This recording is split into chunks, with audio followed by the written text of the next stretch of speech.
TikToker বলে গালি দেয়, ব্যাপারটা হচ্ছে বাংলাদেশে গালি দেয় টিকটকার বলে। কালাচান প্রথমে হচ্ছে মানুষ আমার একটা মিউজিক ভিডিও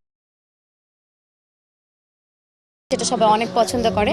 রাগ কইরো না মনের মানুষ, মাফ কইরা দাও আমারে, মনেরও মন্দিরে থাইকা ভালোবাসি তোমারে।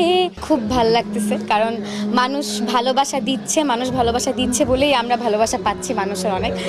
আর কালাচান প্রথমে হচ্ছে মানুষ আমার একটা মিউজিক ভিডিও যেটা সবাই অনেক পছন্দ করে। সেকেন্ড আরেকটা হচ্ছে রাগ করে না মনের মানুষ, এটাও অলরেডি 57 মিলিয়ন আছে, সরি। সো আমার মনে হয় যে মানুষ ভালোবাসা দিচ্ছে বলেই আমরা আসলে এটা রিসিভ করতে পারতেছি মানুষের কাছ থেকে। সবার কাছে আসলে আমি এক্সট্রিমভাবে অনেক কৃতজ্ঞ। আসলে টিকটকার বলে গালি দেয়, ব্যাপারটা হচ্ছে বাংলাদেশে গালি দেয় টিকটকার বলে, কিন্তু আমি দেখি না যে ইন্ডিয়া বা বাহিরের কোনো কান্ট্রিতে, যেখানে এখন বিশ্বে আর কি সব জায়গায় টিকটক অনেক বেশি ট্রেন্ডিং, শর্ট ভিডিও প্ল্যাটফর্ম যেটাকে বলে।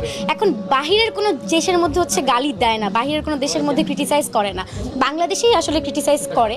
কারণ সেটা আসলে ক্রিঞ্জ কিছু ক্রিয়েটারদের কারণে। আর ক্রিঞ্জ ক্রিয়েটার সব জায়গায় আছে, টিকটকেও আছে, ফেসবুকেও আছে, ইউটিউবেও আছে, মানে সব প্ল্যাটফর্মেই আছে। সো সেই গুটি কিছু ক্রিঞ্জের জন্য আমরা সবাই গালি খাই, এটা অবশ্যই ঠিক। মানুষ বলে যে হয়তো আমাদেরও হয়তো আরও বেশি বেটার কিছু ভালো কন্টেন্ট মানুষকে দেওয়া উচিত, যেন মানুষের গালি দেওয়ার পরিমাণটা কমে আসে, সবাই মিলে সমৃদ্ধভাবে প্রচেষ্টা করে এটা করা উচিত। আর টিকটক থেকে ভালো কিছু করা যায় কি না, আসলে টিকটকটা আমাদের করোনার সময় যখন অনেক কী বলে এটাকে ফ্রি ছিলাম, তখন টিকটকটা আসলে করা হতো। দেন ওখান থেকেই আমরা আস্তে আস্তে বুঝতে পারি যে হ্যাঁ, we are capable for media probably. And ওখান থেকেই মিডিয়ায় আসা, ওখান থেকে মানুষের পছন্দ করা আমাদেরকে। কালাচান একটা গান উপহার দিয়েছে 2023 সালে, আর একটা গান হচ্ছে রাগ করে না মনের মানুষ। আসলে আমি সবার কাছে অনেক এক্সট্রিমভাবে কৃতজ্ঞ।